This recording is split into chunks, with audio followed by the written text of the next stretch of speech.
Hello everyone, good morning and welcome to my channel. I hope बहुत बढ़िया होंगे आप सभी. So today we are going to start our next worksheet number 23, class 5th English grammar and composition solution. ठीक है, तो पहले हमने कर चुका है इसका सारा का सारा, वो अपलोड है, आप देख सकते हैं. तो आज कुछ नया सीखते हैं. आइए, फर्स्ट है हमारा report the sentences in indirect speech. Indirect speech के अंदर हमने इसको कन्वर्ट करने हैं. फर्स्ट है जैसे कि go to the second floor, कि सेकंड फ्लोर पर जाइए, मतलब कि जो सा दूसरा माला है उसके ऊपर जाइए. रिंग द डोरबेल, डोरबेल को बजा दीजिए. And ask for mister Sen, और मिस्टर सेन से कहना है the watchman said to me, उससे पूछना है जो भी है कि वॉचमैन सेड टू मी, कि ये सब मुझे कहा किसने है, वॉचमैन ने कहा. लेकिन ये थोड़ी सी सेंटेंस की ना सेंस जच नहीं रही है. पहले ये आना चाहिए कि वॉचमैन ने मुझे कहा है, बाद में हमें अपनी बात को स्टार्ट करना चाहिए. ठीक है, क्योंकि एक होता है डायरेक्ट, एक होता है इनडायरेक्ट. हमने उस लेसन में रीड किया था, डायरेक्ट में किसी ने, सामने वाले ने आकर के हमें कोई बात कह दी, और फिर जब हम उसी बात को सेम किसी और के पास जा कर के कहते हैं, वो इनडायरेक्ट में हो जाती है. तो चलिए इसका सोल्यूशन मैंने क्या किया है. द वॉचमैन सैड टू, ये मैंने बताया था, सैड टू को हमेशा टोल्ड में ही बदलते हैं, हमेशा, ये रूल है. अब उसके अंदर आप प्रेजेंट पास्ट फ्यूचर में देखना, सैड टू जहाँ दिखाई मिले वहाँ पर आप टोल्ड लगा देना. The watchman told me to go to second floor, ring the door bell and ask for mister Sen, कि मिस्टर सेन के बारे में पूछिए. ठीक है, आपको अगर राइटिंग नहीं समझ में भी आ रही है तो जो मैं बोल रही हूँ तो उसको ध्यान से सुनिए. फिर है हमारा सेकंड, अंकल बोरिस सेड. फिर है always remember that A stitch in time save 9. तो यहाँ पर हो जाएगा हमारा सैड हमेशा पास्ट में होता है, ये आपको ध्यान रखना चाहिए. अगर सैड आया तो ये पास्ट में है, अगर से आएगा या सेज आएगा तो हो जाएगा हमारा प्रेजेंट में. उसी के अकॉर्डिंग हम इनडायरेक्ट में वर्ब्स का यूज़ करते हैं. तो इसका रहेगा तो सारा सेम, सिर्फ सैड को काट देना, इन्वर्टेड कोमा को भी काट देना, यहाँ पर लगा देना टोल्ड मी टू. ठीक है, इससे पहले वाला सेम, इसके बाद वाला भी सारा का सारा सेम, बस सिर्फ टू लगा देना, टोल्ड मी टू. फिर है हमारा थर्ड, प्लीज़. अभी प्लीज़ वर्ड कौन सा है, जो से हम सेंटेंसेस करते हैं जिसके 4 टाइप्स होते हैं, उसका जो सा इम्पेरेटिव वाला था वो उसका है. इम्पेरेटिव में क्या होता है, एक तो होती है हमारी रिक्वेस्ट, एक होती है हमारी ऑर्डर, और एक होती है हमारी कमांड. अब उसने प्लीज़ बोल दिया तो हम इनडायरेक्ट में इसका यूज़ करेंगे कि requested. Please make me a coffee, please make me a cup of coffee. ठीक है, सैड माई मदर, कि मेरे लिए एक चाय, एक कॉफ़ी का कप बना दो, मेरी मम्मी ने कहा. लेकिन इसको थोड़ा सा सही से जचा के हम सेंटेंस में कैसे कन्वर्ट करेंगे इनडायरेक्ट वाले में, कि my mother requested me to make her a cup of coffee. देख लीजिए, मैं दोबारा से इसको रीड कर देती हूँ, अगर राइटिंग में इशू है तो थोड़ा. My mother requested me to make her a cup of coffee. Fourth हो जाएगा प्लेटो. प्लेटो जो सा है हमारे साइकोलॉजी के अंदर, जो से हम एग्ज़ाम्स देने जाते हैं ना, सीटेट का देने चले गए, या हमारा स्टेट का कोई एग्ज़ाम होता है तो उसके अंदर 30 मार्क्स की आती है साइकोलॉजी. तो उसके अंदर ये अरस्तु थे, प्लेटो थे, प्याजे थे, कोलबर्ग थे, इस टाइप के बहुत सारे रहते हैं. तो ये जो से ये प्लेटो है, was a Greek, great Greek philosopher, Greek का था रहने वाला ये.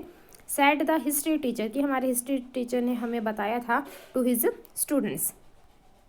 अब इसका क्या बनेगा answer, the history teacher told his students that. That कब लगाते हैं, जब इन्वर्टेड कोमा हटाना हो. Plato was a great Greek philosopher, यहाँ पर स्पेस नहीं था तो मैंने यहाँ पे जीपी लिख दिया. जीपी का मतलब हो जाएगा आपका ग्रीक फिलोसफर.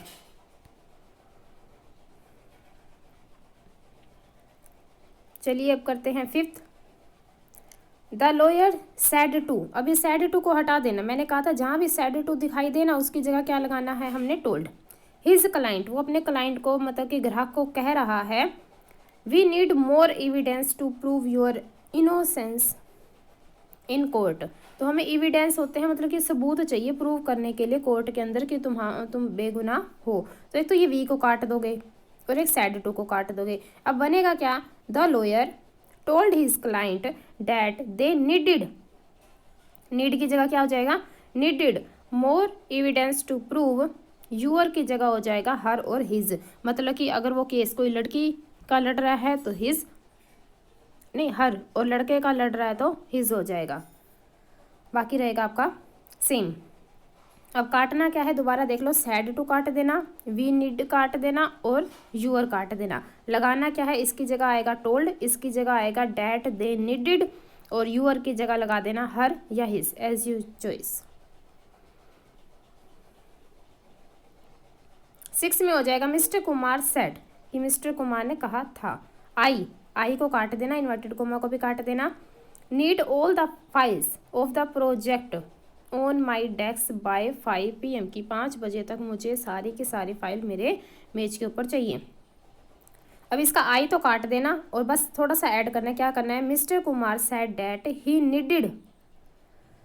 अब यहाँ पे मैंने नीडिड क्यों लगाया, इसमें भी नीडिड ईडी क्यों लगाया, क्योंकि ये सैड था, ये पास्ट में था, पास्ट में होता है तो फिर वो पास्ट वाली ही वर्ब की फॉर्म हमें अप्लाई करनी पड़ती है। Needed all the files of the project on my desk by 5 PM। 7th में हो जाएगा the moon shines because it reflects light from the sun. अब वो चांद है वो इसीलिए चमकता है क्योंकि उसकी रिफ्लेक्शन सूर्य से आती है, क्योंकि चंद्रमा का कोई भी खुद का प्रकाश नहीं होता। द इंसाइक्लोपीडिया से, जो से इंसाइक्लोपीडिया है उसके द्वारा ये बताया गया है। अब ये होता क्या है इंसाइक्लोपीडिया, ये होता है हमारा विश्वकोश। विश्वकोश एक तो होता है हमारा डिक्शनरी, उसको तो हम कह देते हैं कि शब्द का कोश, कि उसके अंदर बहुत सारे शब्दों का भंडार है। अब ये इंसाइक्लोपीडिया क्या होता है, पूरा विश्व की जानकारी इसके अंदर समाहित होती है, उसी के अकॉर्डिंग हम ये बात कह रहे हैं। अब आंसर देखिए इसका क्या बनाएंगे, इसका आंसर है the encyclopedia says that the moon shines. ये जो कही हुई बात होती है ना यूनिवर्सल ट्रूथ वाली, वो सेम टू सेम लिखी जाती है। अब इसके अंदर कोई चेंज नहीं होएगा, डैट के बाद आप सारा का सारा ऐसे कैसे यहाँ पर लिख देना। ये चैप्टर में भी आया था कि जो यूनिवर्सल ट्रूथ है, सार्वभौमिक है, पूरे विश्व में समाहित है, जो है मतलब कि सूर्य अगर पूरब से ही उदय होता है तो वो होता है मतलब, तो इसके अंदर ये बोला गया, तो ये सारी की सारी सेम टू सेम आप लिख देना। चेंज आपको क्या करना है, इंसाइक्लोपीडिया सेज वाला आगे आ जाएगा डैट लगा के, और आगे वाला ये जो सा सेंटेंस है ये आ जाएगा आपका लास्ट में।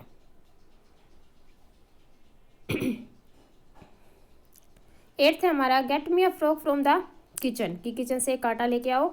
और फादर सेड, पापा ने कहा है, and a spoon as well, साथ में एक चम्मच भी ले आना।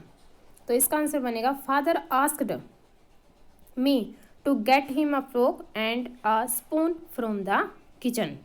दोबारा सुनिए, father asked me to get him a frock and a spoon from the kitchen. अगर आपको इसको स्क्रीनशॉट लेना है पूरे के पूरे ए पार्ट का तो आप ये लीजिए, ले लीजिए।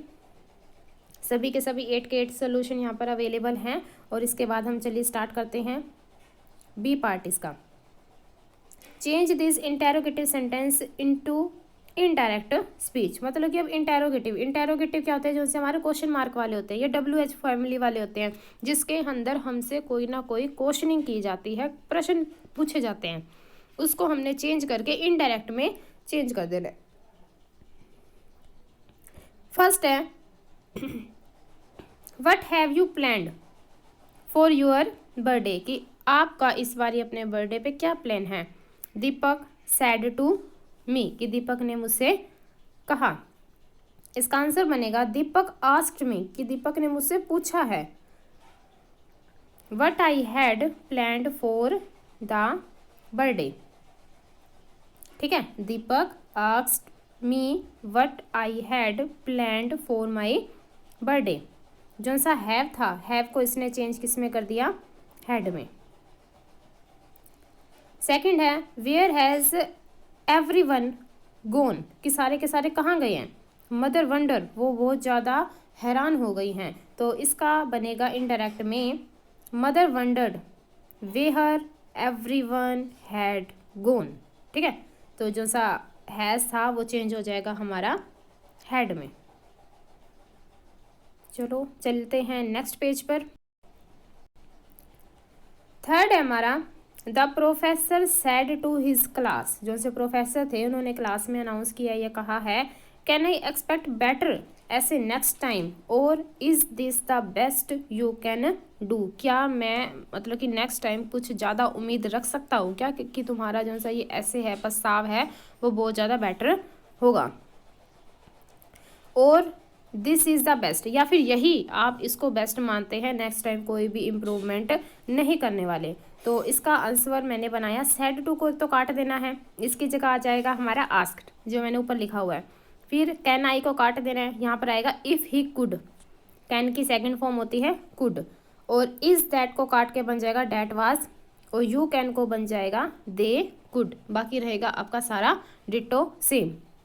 अब बने क्या क्या आंसर इसका, ये देखिए the professor asked his class if he could expect better ऐसे नेक्स्ट टाइम, और that was the best you could do, या तुम अगली बारी अच्छा करोगे या फिर तुम्हारा हो चुका है, बता दीजिए।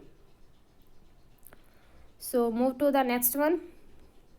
आई said is there anyone who wants to apply for the public speaking course. इधर यहाँ पर कोई है क्या जो पब्लिक स्पीकिंग कोर्स के लिए अप्लाई करना चाहता है, if you want so tell me. सबसे पहले हम काट देंगे आई सेड से लेकर के वॉन्ट्स तक काट देंगे, काट दिया। अब एक कटे हुए की जगह लगाना क्या है, I asked if anyone wanted to के बाद सारा वही same, to apply for the public speaking course. फिर है फिफ्थ में do you want to go to the movies with him, Veena said to me, और do you have other plan, या तो कोई और अगर प्लान है तो बताइए, या फिर आप मेरे साथ मूवी चलना चाहते हैं, मूवी पर जाना चाहते हो तो बताइए। तो इसका आंसर हम करेंगे वीना आस्क्ड मी, कि उसने मुझसे पूछा if I wanted to go to the movies with her, और if I had other plan. आप अच्छे से देख लीजिए यहाँ पर जो लिखा हुआ है, ये देखिए to go to the movies with her, और if I had other plan.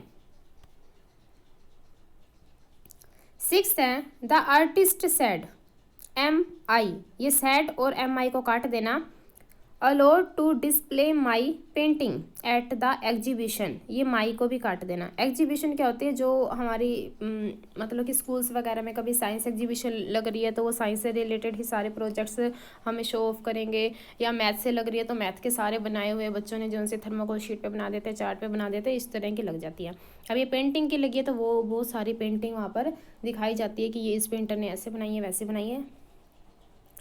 तो हमने क्या करना है, the artist said am I को काट करके हमने यहाँ पर लगवा दिया inquired if he was allowed to display his painting at the exhibition. जो कटे हुए हैं ना सिर्फ उनकी जगह ही ये लगाने हैं, बाकी आपका रहेगा सेम।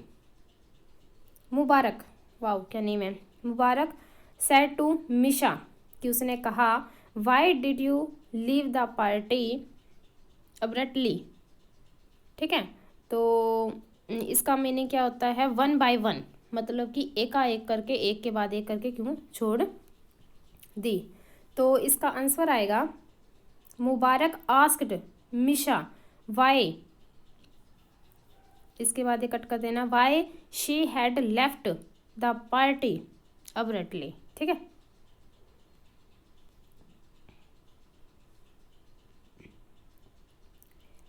एट्थ में रहेगा how are you travelling to Sikkim by road और बाय एयर। तो उसे बताना पड़ेगा, जब चॉइस आ जाती है ना तो बीच में और लगता है, और इसने लगा रखा है कि आप एयर से जाएंगे या फिर रोड से जाएंगे, केकी सेड टू मी, इसका आंसर मैंने बनाया है Keki asked me whether I was travelling to Sikkim by road और बाय एयर। अब ये वर्ड क्यों यूज़ किया है, WHETHER, ये तब यूज़ किया जाता है जब दो चॉइस में से एक चॉइस को सिलेक्ट करना हो। सामने वाले ने, उसको दो चॉइस दी गई हैं, क्वेश्चन में दी गई थी, इसके अंदर पूछा गया है, ठीक है। इनडायरेक्ट में हो गया तो आप वो भी लगा सकते हो या ये भी लगा सकते हो, तो ये एक को सिलेक्ट करने के लिए लगाया जाता है। 9th में है द फेरी सैड टू को कट कर देंगे, यहाँ पर आ जाएगा asked. The fairy asked the girl what is the one thing you desire most, you की जगह काट देना, लगा देना शी, और डिज़ायर की जगह हो जाएगा डिज़ायर्ड, डी लगाना है, DESIRED, desired. The most was, यहाँ पर इस भी काट देना क्योंकि इसकी जगह हमने क्या लगा दिया है, वाज। अब दोबारा से सुनिए, इसका आंसर क्या बनेगा, the fairy asked the girl what the one thing she desired the most was. तो चलिए लास्ट करते हैं। Why is the house so messy, कि ये घर इतना गंदा क्यों मतलब कर रखा है या फैला रखा है सारा सामान। मदर सैड, मम्मी ने पूछा। मदर आस्क्ड, उन्होंने पूछा। Why the house was so messy. Okay, तो आई होप आपको सारा समझ में आ गया होगा, सुनाई भी दे गया होगा, एक्सप्लेन भी कर दिया है, और स्क्रीनशॉट लेना है तो आप इसका ले सकते हैं। और अगर आप न्यू हैं तो प्लीज़ इस चैनल को सब्सक्राइब करके ज़रूर जाना। अपकमिंग वीडियो आपके लिए बहुत ज़्यादा हेल्पफुल रहेंगे, 3rd क्लास से लेकर के 8th क्लास तक का, ठीक है। और उसके बाद हम सोच रहे हैं कि मैथ का भी स्टार्ट कर दें, क्योंकि मैथ की बुक भी चेंज हो चुकी थी, वो आप अपने अपने व्यू बताएंगे तो हम स्टार्ट कर देंगे। Okay, thank you.